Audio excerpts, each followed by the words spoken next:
Hello everyone, कैसे हो आप सभी। यहाँ पापा जी के घर आई थी मैं आप लोगों से थोड़ी देर बात करने के लिए। और ये देखिए, आप ऐसा ऐसा ही बर्तनों का स्टैंड बोला करते थे ना मेरे लिए कि निधि आप घर में लगा लो, तो मैं इसीलिए नहीं लगाती थी। ये देखो, इसने रसोई को पूरा ना कवर सा कर लिया है। देखो ना, जाने आने कितनी ये गलत जगह लगा दिया मेरे ख्याल से ना। इसको सामने कहीं और लगाना चाहिए था। मेरे को तो सही नहीं लग रहा इधर लगाया हुआ। और यहाँ सोफ़ा क्यों रखा हुआ है, ये जगह खाली की होगी। हाँ, प्याज देखो, हमारे घर कितने सारे आए थे और अब सिर्फ इतने से बचे हुए हैं। बहुत ज़्यादा प्याज लगते हैं हमारे घर में, सही में प्याज तो हद पार है हमारे।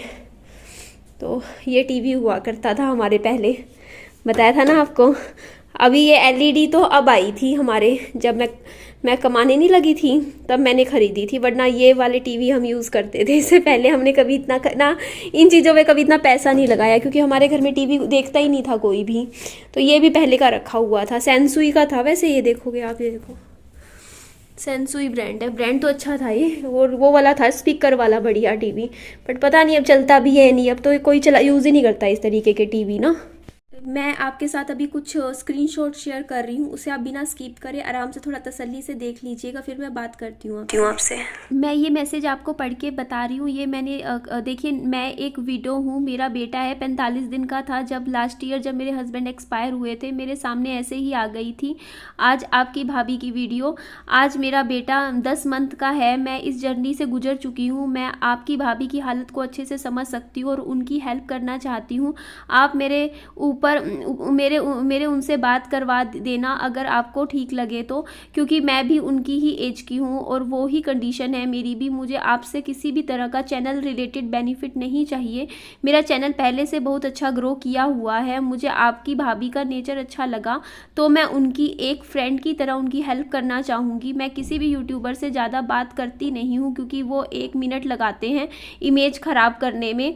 आप उनको निधि की दुनिया देखने को बोलिएगा। मेरा चैनल में मैंने अपनी पूरी जर्नी की कैसे दुख से निकल के स्ट्रॉन्ग बना जाता है शेयर की है लास्ट 5 मंथ्स में। और मेरा खुद का एक यूट्यूब से अलग फ्रेंड सर्कल है जिनके साथ सेम ऐसी कंडीशन हुई है, क्योंकि ऐसे टाइम में इंसान को ऐसा ही कोई चाहिए होता है जो उनके दुख को समझ सके, और जिस पे ये दुख नहीं बीता वो कभी उनका दुख नहीं समझ सकता। आप मेरा ये मैसेज उनको दिखा देना। मैं अपना नंबर शेयर नहीं कर रही हूँ। अगर उनको बात करनी हो मुझसे तो वो मुझे इस मेल पर मैसेज कर दे। आप मेरा चैनल निधि की दुनिया उनको दिखा दीजिएगा। Thank you. ये मेल आप देखिए 5/6/2021 की है, जब सूरज भैया एक्सपायर हुए थे। जो सपना जी हैं उनके फर्स्ट हस्बैंड एक्सपायर हुए थे, तब मैंने ये मेल किया था। बट यहाँ मुझसे क्या गलती हुई आप ध्यान से देखिएगा। ये जो ईमेल एड्रेस था ना, ये सूरज जाट 88 वाला जो था, ये उनके हस्बैंड का मेल था, उनके देवर का मेल नहीं था। समझ रहे हो, मेल आईडी मैंने ना एक्चुअली मैं भी सोच में पड़ गई कि उनका जवाब नहीं आया उस टाइम। तो देखो, गलती से वो मैसेज मैंने उनके हस्बैंड के पास ही कर दिया, मतलब उनके फर्स्ट हस्बैंड के पास, जिनके जो एक्सपायर हुए थे। और मुझे पता भी नहीं चला, मुझे अब तक पता नहीं चला था। लेकिन आज मैं ये मैसेज दोबारा चेक कर रही थी अपने मेल आईडी में, तो मैंने ध्यान दिया कि मैंने गलती से क्या किया। मुझे मैसेज करना था। देखो, उस टाइम भी मैंने जो ये मैसेज है मैंने सपना जी के पास नहीं किया, क्योंकि मुझे पता था कि उनकी तो ऐसी हालत ही नहीं होगी कि वो फ़ोन उठाएं या बात करें। तो मैंने ये मैसेज उनके देवर के पास छोड़ना चाहा था कि उनके जो देवर हैं शायद वो उनको संभाल लेंगे ऐसे टाइम में, तो वो शायद मेरी उनसे बात करवा दे। मैंने उनके पास मैसेज नहीं किया था, क्योंकि मैं समझ सकती हूँ ऐसी कंडीशन में कोई हालत में नहीं होता ऐसा कि किसी से बात कर सके। बट मुझसे गड़बड़ यहाँ पर क्या हुई आप देख सकते हो कि ये मैसेज मैंने गलती से उनके देवर जो राजवीर जी थे उस टाइम उनके पास करने की बजाय गलती से सूरज भैया जो थे उन्हीं के पास कर गई, और मुझे पता भी नहीं चला। इस वजह से शायद मेरी उनसे दोबारा फिर बात हो नहीं पाई। और ये मैसेज था 2021 का। देखिए, ये उस टाइम की बात थी 2021 की। उस टाइम तो मेरा चैनल बहुत अच्छे से वायरल था, मेरे 50-60 हज़ार व्यूज़ पर वीडियो वैसे ही आ जाते थे। तो मुझे कोई ऐसा नहीं था। देखिए, मैं उनसे पता है क्यों जुड़ना चाहती थी उस टाइम, क्योंकि मेरे को था कि देखो उनकी कंडीशन सेम है और मेरे को समझने वाला भी कोई नहीं था, है ना। एक होता है ना कि आपका दर्द कोई समझे या आप किसी का दर्द समझो, तो थोड़ा सा होता है, एक दूसरे का दर्द बांटना चाहिए ऐसे टाइम में। तो मैंने उनको ये मैसेज किया था। तो उस टाइम लेकिन आपको समझ में आ गया ना क्या गड़बड़ हुई ये मैसेज गलती से उनके पास डिलीवर ना करके मैंने गलत जगह डिलीवर कर दिया, इस वजह से मेरे को अभी पता चली है मेरी गलती, है ना।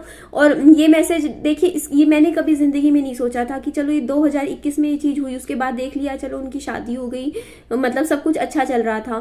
तो बस मैं भी भूल गई, अपनी जिंदगी में लग गई, अपने काम, अपना घर बनाना, उन सब चीजों में लग रही थी। उसके बाद जब ये आगे आप समझ ही सकते हो, ये चीज जब पता चली एकदम से क्या हो गया, है ना, तब मैंने फिर उनके पास इंस्टाग्राम पे मैसेज किया। और मैंने इस उम्मीद से कभी मैसेज नहीं किया उनके पास अभी भी कि हाँ वो बात करेंगे या जवाब देंगे, लेकिन ना एक बनता है, आप समझिए उस चीज को, कि अगर आप उसी पब्लिक प्लेटफॉर्म पे हो, अगर किसी हम आपस में हर किसी को देखता है और आपको किसी को बुरा लगे। मेरे पास अभी कमेंट्स आ रहे थे कि ना हम एक लड़की ने तो ये तक बोला कि मैं पिछले 10 दिन से मेरी तबीयत खराब है, हफ्ते 10 दिन से मैं बीमार हो रखी हूँ जब से मुझे ये न्यूज पता चली। क्योंकि देखो अटैचमेंट होती है उसमें कुछ, देखो अगर मैं हूँ, मुझे आज कुछ हो जाए, आप लोग 2 साल से मुझसे इतना जुड़े हुए हो दिल से, आप लोग मेरी वीडियो देखते हो, आपको लगता होगा ना फैमिली की तरह ही है ना, और एकदम से ऐसा कुछ हो जाए ना, सच में झटका सा लगता है ना, तो बहुत दुख होता है। तो मैंने ना उनके पास अब इस बार जो है, मैंने बहुत ज्यादा मैसेज नहीं किया, बहुत बड़ा मैसेज नहीं किया, सिंपल सा एक नॉर्मल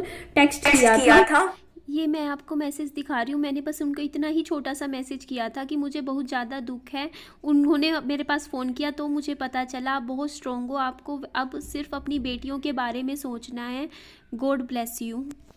यहाँ पे थोड़ा सा शांति सी है, मैं बात करने के लिए आ गई थी। वहाँ पे विहान ने फ़ोन में गाने चला रखे थे, मम्मी आलू का पराठा बना रहे थे। एक्चुअली सुबह मैंने विहान के लिए चावल बनाए, नहीं खाए, दही चावल नहीं खाए हैं, प्लेन पराठा बनाया था पनीर की सब्जी के साथ, वो भी नहीं खाया।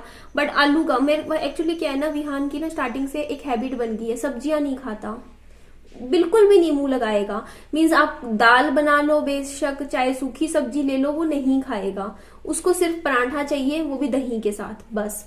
आलू का पराठा खा लेगा, प्याज का पराठा, प्लेन पराठा, और भी पराठा, सिर्फ पराठा और दही, तीसरी चीज नहीं खाता है। अब आप सोचिए कुछ भी बनाए, मैं अब भिंडी बना रही थी, मुझे पता है खानी नहीं है, बाबू को नहीं खाता, सब्जियां मुंह नहीं लगाता, सब्जी अगर मैं दूंगी ना थूक देता है उसी वक्त।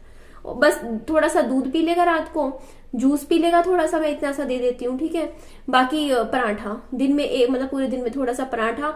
बाकी हाँ, फ्रूट में भी स्पेसिफिक, अब खरबूजा तरबूज ला रही थी, नहीं खाया, मुंह भी नहीं लगाया, सिर्फ अंगूर और सेब, ये 2 चीजें खा रहा है। देख लो इतना स्पेसिफिक है, मतलब 10 चीजों में से छांटना पड़ता है छोटे बच्चे के साथ, ये चीज खाएगा नहीं खाएगा, बड़ी सिरदर्दी हो जाती है, दिल भी बहुत दुखता है मेरा। मुझे ऐसा लगता है कि मेरे को ना ऐसा फीलिंग आती है कि मैं विहान के पीछे पीछे घूमती रहती हूँ चीजें लेके कि ये खा ले वो खा ले, कुछ भी नहीं खाता है। डॉक्टर को भी बता रखा है, भूख लगने की दवाइयां भी ले रखी है मैंने, है ना। लीवर की अभी दवाई चल रही है विहान की, लीवर की इसीलिए होती है ताकि भूख लगे। तो फिर भी देख लो यही हाल है, मन मर्जी का है, बिल्कुल मन मर्जी का है। मतलब ये चॉकलेट कैसे खा लेता है ये बताओ आप, आइसक्रीम कैसे खा लेता है। अब नानू ने आइसक्रीम आज दिलवा दी, एक कप दिलवाया, वो पूरा चट कर गया ये। और उस टाइम में दही पराठा लेके गई, नहीं खाया इसने, ये बात हो जाती है। मैं अभी दुकान पे ना, इस वीडियो का जब मैं एंड करूंगी ना, फिर दुकान पे जाके मैं कुछ ना कुछ ढूंढूंगी, कुछ ऐसा ले आऊं मैं कि ये खाना खा ले, समझ रहे हो। कुछ चीज देखती हूँ, कुछ स्पेसिफिक कुछ ऐसा मिल जाए, समझते हो आप। तो यहाँ पे ना मैं इस वीडियो को टैग करूंगी सपना जी को, क्योंकि मुझे उनसे कुछ बात करनी थी स्पेशली। तो मुझे ये बात करनी थी। देखिए मैंने वो टाइम देखा है, तो मैं आपके लिए सिर्फ इतना कहूंगी कि मैं अकेली रहती हूँ अपने बच्चे के साथ। आपका जब दिल में आए, जब मन करे, बेहिचक आप चाहे यहाँ महीना, 2 महीना, 3 महीना, आपको जितना रहना हो आप मेरे साथ रह लीजिए, चाहे आप पूरी जिंदगी रह लीजिए आप मेरे साथ, ठीक है। क्योंकि मेरे को लगता है, देखिए मुझे समझ में आता है, ये जो टाइम होता है निकालना बहुत मुश्किल होता है एक एक दिन करके। लेकिन अगर आप किसी ऐसे इंसान के साथ रहोगे ऐसे टाइम में जिसने वो दुख सेम झेला है, तो थोड़ा सा ना दुख, कहते नहीं बांटने से बढ़ता है, तो दुख बढ़ता है ऐसे में। और मुझे चैनल का कोई लालच नहीं है, आप ऐसा मत सोचिएगा कि हाँ चैनल है, व्यू है, ये सब है। मेरा ये वो नेचर नहीं है, समझ रहे हो आप वो चीज। मेरा कभी भी, मेरे यूट्यूबर्स है ना जितने भी फ्रेंड्स हैं, वो मेरे को बोलते हैं कि निधि कभी भी ना यूट्यूब पे चीजें कभी नहीं करती, मतलब होता नहीं कि इधर की उधर, उधर की इधर, मेरा नेचर नहीं है। लेकिन हाँ इस बार हुआ है, वो भी क्यों सामने वाले बंदों ने बहुत ज्यादा मेरे ऊपर इल्जाम लगा दिए थे, बहुत गंदे। तब जाके मैंने इस बार ओपन हुई। मैंने कहा हमारी चुप्पी ना हमारे कई बार अगेंस्ट हो जाती है। जब हम इग्नोर करते हैं, 10 बार इग्नोर करेंगे, लेकिन कई बार क्या होता है अगर आप जवाब नहीं दोगे ना तो सामने वाला बंदा आप पे हावी होता रहता है। उसको लगता है कि आप वो कुछ भी बोल ले, कुछ भी कह ले, सामने वाला बंदा तो कुछ जवाब दे नहीं रहा, चुप बैठा है, तो उसकी चुप्पी का ज्यादा फायदा उठाया जाता है। इसीलिए इस बार मैंने चुप नहीं रही। मैंने कहा कोई बात नहीं, हम जवाब देंगे। मैंने दिया, जवाब दिया, जितना जरूरत थी जितना था दिया, और फिर बाद में मैटर खत्म कर दिया। कहा अब जवाब नहीं देना। तो मैं उनके लिए यही बोलूंगी कि आपका जब मन हो आप कभी भी आओ, यहाँ आओ, रहो। अगर आपको बात करनी हो मुझसे कभी बात करो। अगर लगता है कि हाँ यूट्यूब पे फ्रेंड्स से बहुत मुश्किल हो जाता है, यूट्यूब प्लेटफॉर्म पे हैं, तो आप चाहे बेशक रहने दो, ठीक है। लेकिन बस मैं इतना जरूर कहूंगी कि अगर आप ना मेरी पुरानी पिछली वीडियोस उठा के जरूर देख लीजिएगा, अगर आप कभी आपको आगे फ्यूचर में कभी टाइम लगे, अगर आप टूटो तो, क्योंकि मेरी जर्नी में ना आपको वो चीजें देखने को मिलेंगी। लेकिन हाँ, मैं ऐसा नहीं कहूंगी देखो आपने तो वो सब पहले झेला है ना, चीजें वो सब आपके साथ हुई है।